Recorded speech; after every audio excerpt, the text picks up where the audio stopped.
Hello, and welcome to my channel. Today, I want to talk about the connection between personal or inner transformation and societal change. And I think a lot of people naturally wonder how these two, what's the Venn diagram between where these two things come together? Because a lot of times, personal transformation, especially in our culture, tends to be more individualized.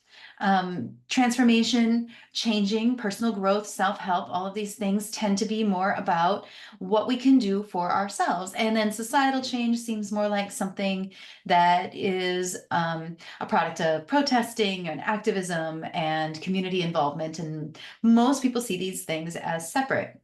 I think it's really important to understand how they can feed and support one another.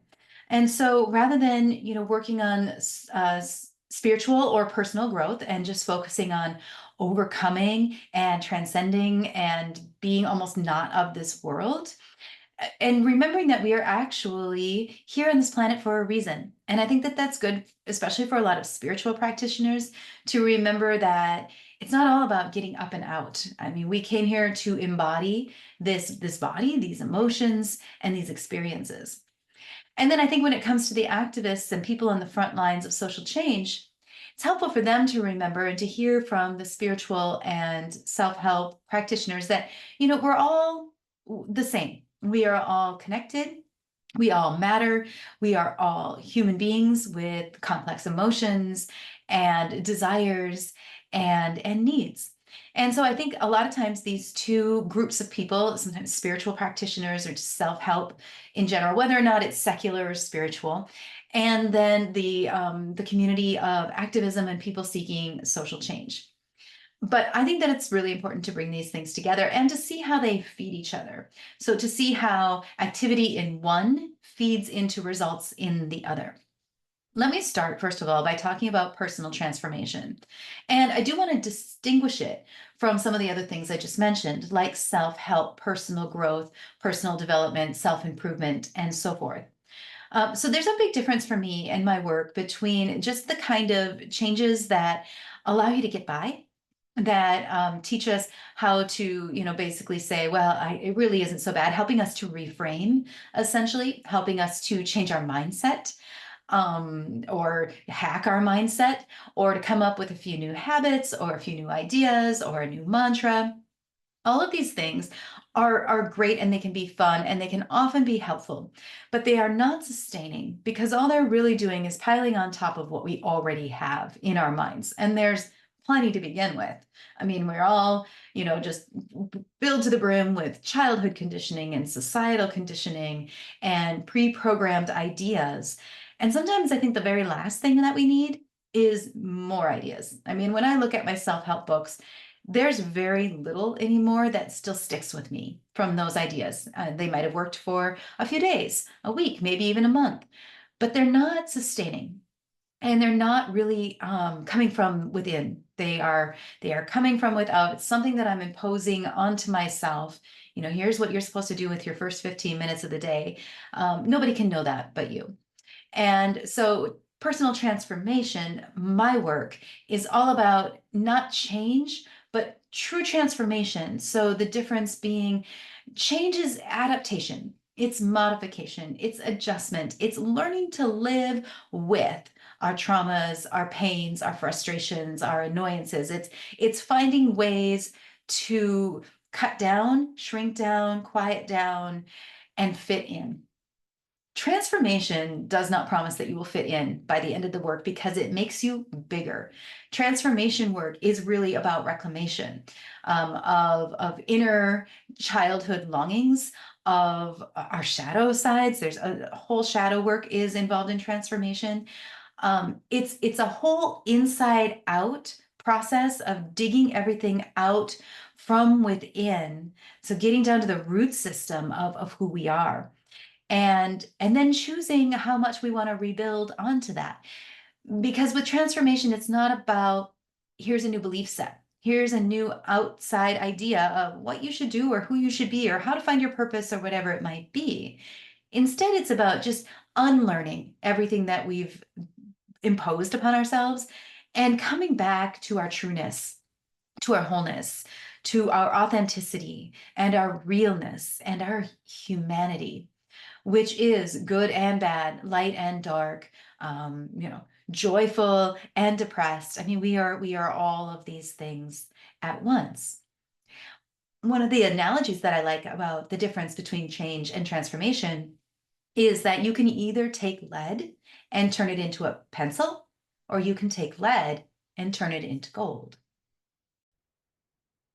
I, for one, think in this society that is filled with a whole lot of lead, energy that is weighed down, that is old, and that is valueless, we could use a lot more gold, and we don't maybe need so many pencils. Um, I also think the metaphor of the butterfly is the perfect example, the caterpillar being one stage, and then the butterfly, of course, being full and complete transformation.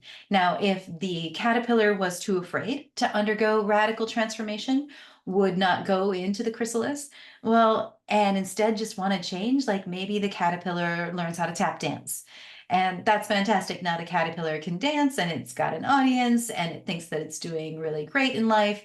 Meanwhile, it is still stuck in 2 dimensions.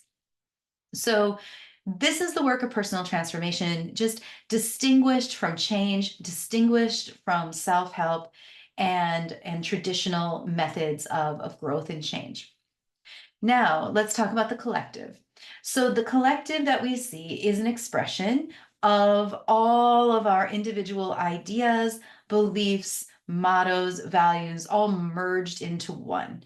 If you want to know what's happening in our minds, sadly, you look out into the world and there's a lot to learn from that.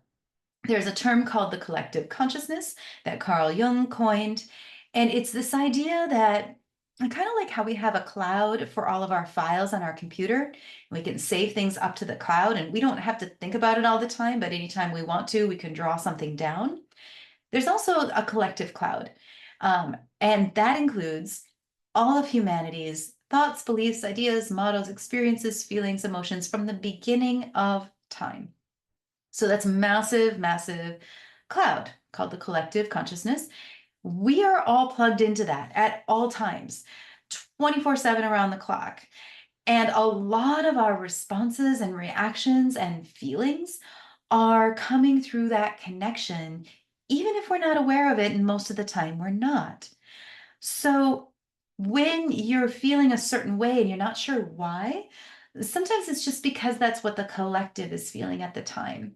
I mean, when people say, well, what's happening over there has nothing to do with me, it does. We might not be aware enough to feel it, we might not be conscious enough to feel it, but everything that's happened, ever will happen, any experience that's ever happened, we do hold that in our bodies and in our minds.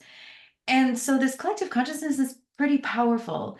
And yet it also contributes to our own unconscious behaviors and patterns and certain ways in which we respond. Because even if we don't remember a certain experience, the collective consciousness does. And so sometimes we just react on instinct. Now, if we want to change the world, we have to change the collective consciousness. A good example of how this is done is with gay marriage. There was a time that this just was not a consideration. It was not available in the collective consciousness. It had not happened before. Experiences around it were just so limited, so it couldn't manifest in the world until a whole bunch of us individually began to really consider this idea. And it reaches a certain critical mass, or like Malcolm Gladwell called the tipping point, where it just suddenly tips. And now the consciousness is different.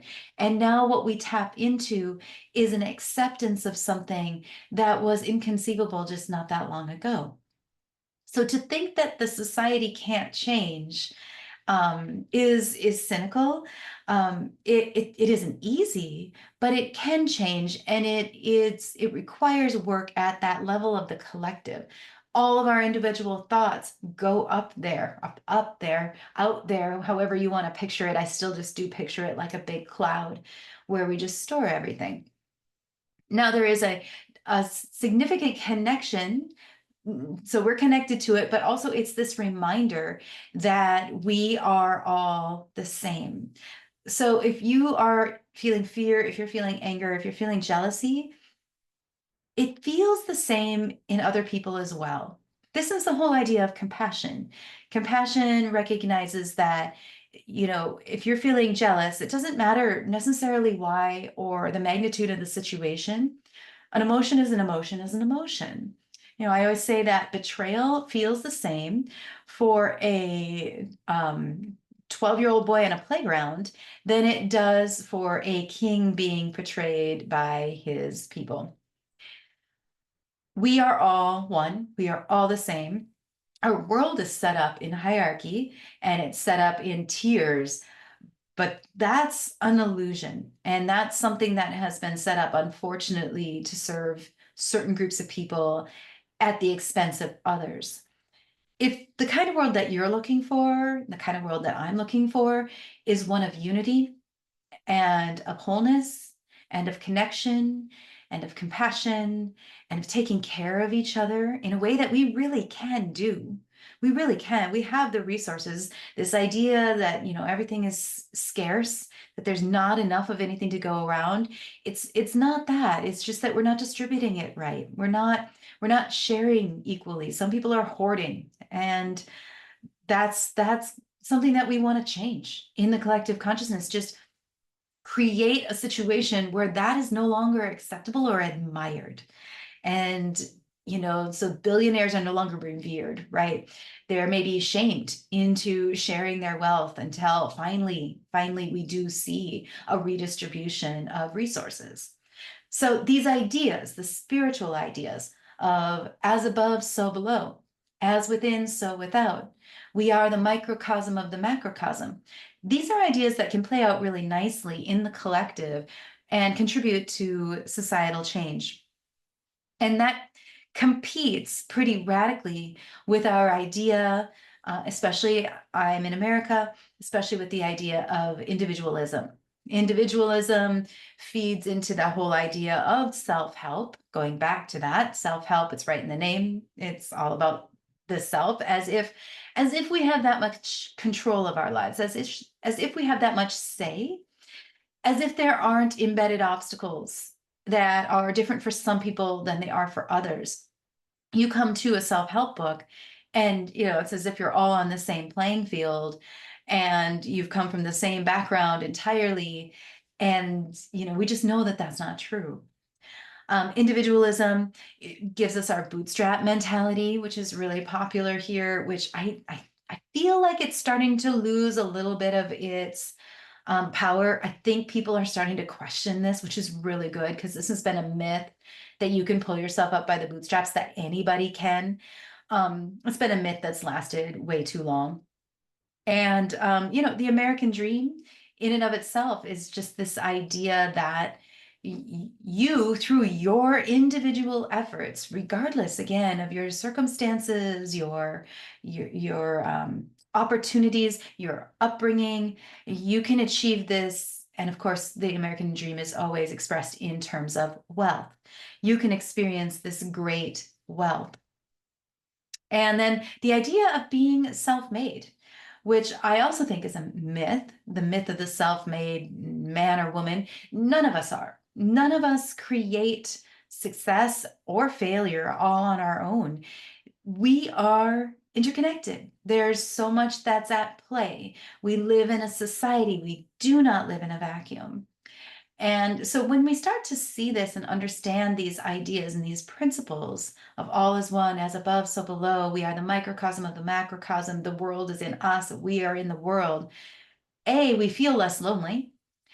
B, we probably feel a little less weird. I mean, again, know this, any belief you've ever had, feeling you've ever had, no matter how like maybe shameful you felt for having it or guilty or horrified, somebody else has had it. It's not that rare.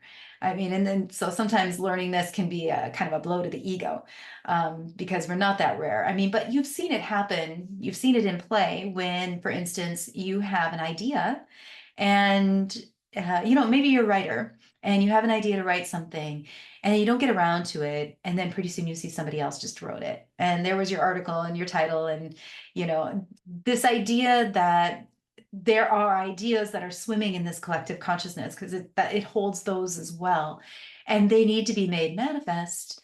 They're going to find somebody.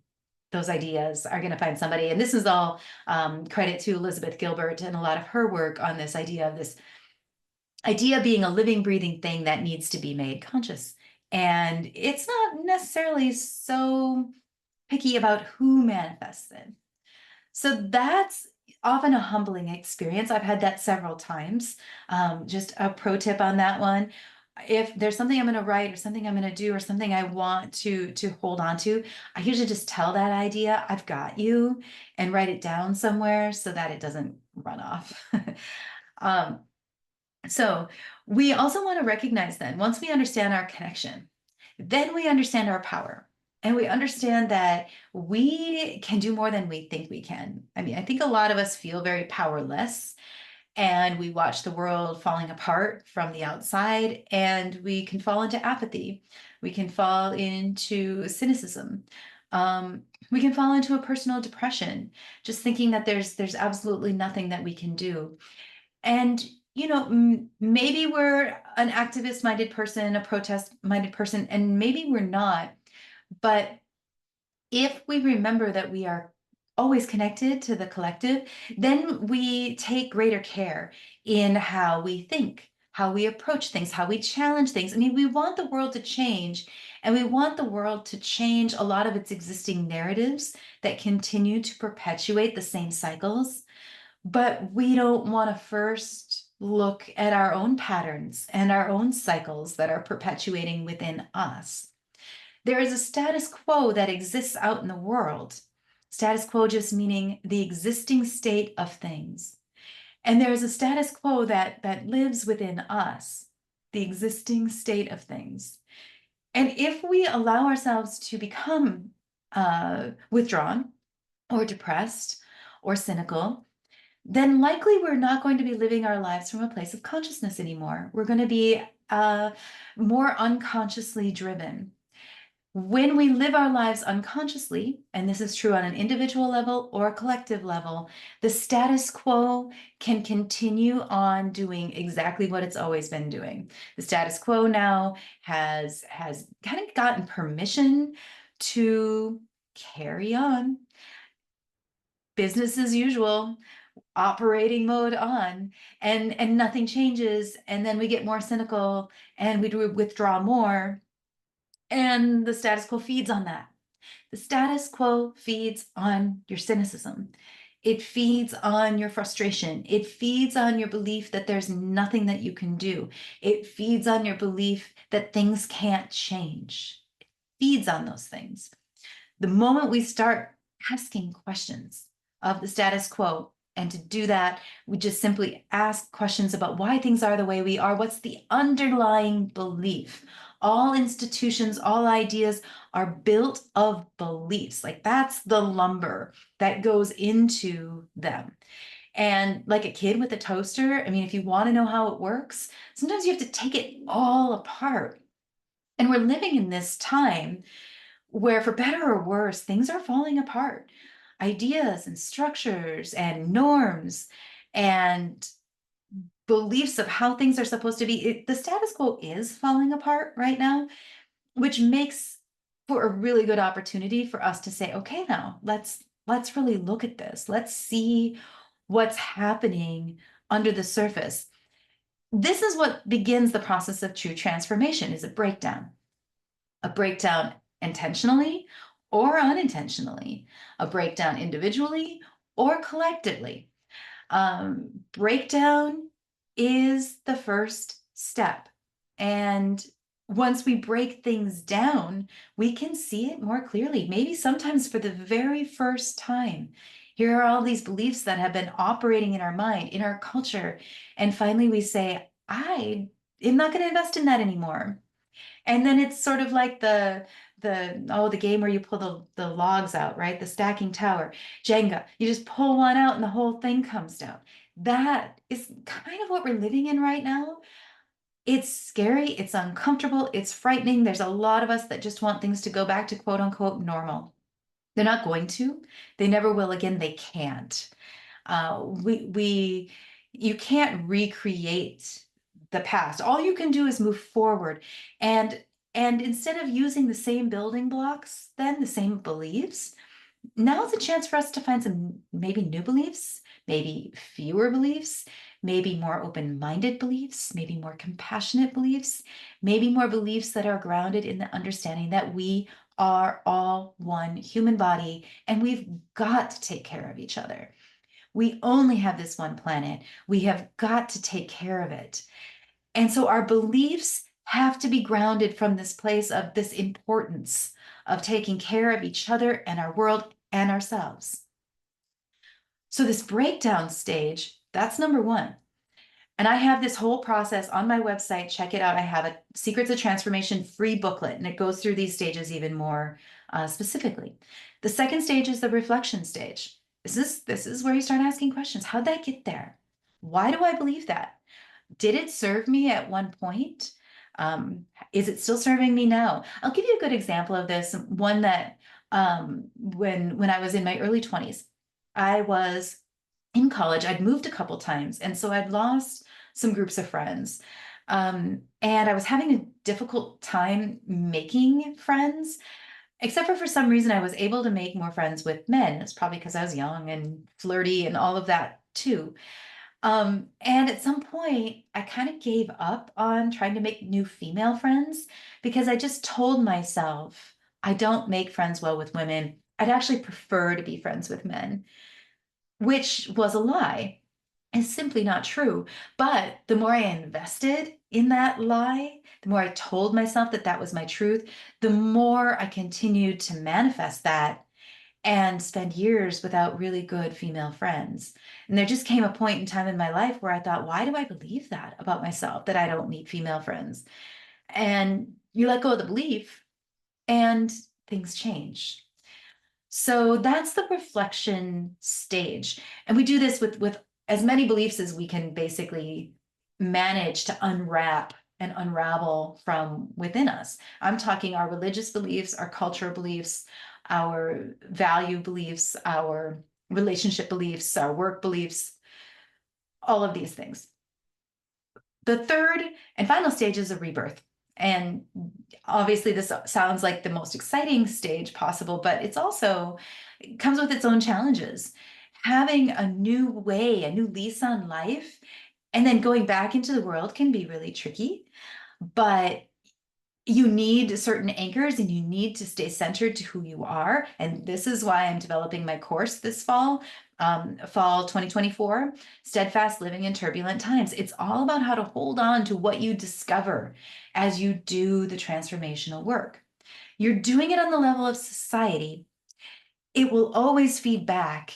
And it will happen at the level of the individual for yourself. And these cycles feed into each other. The more individual work you do, the more you will also bump against societal beliefs that will get you thinking about the way the world works.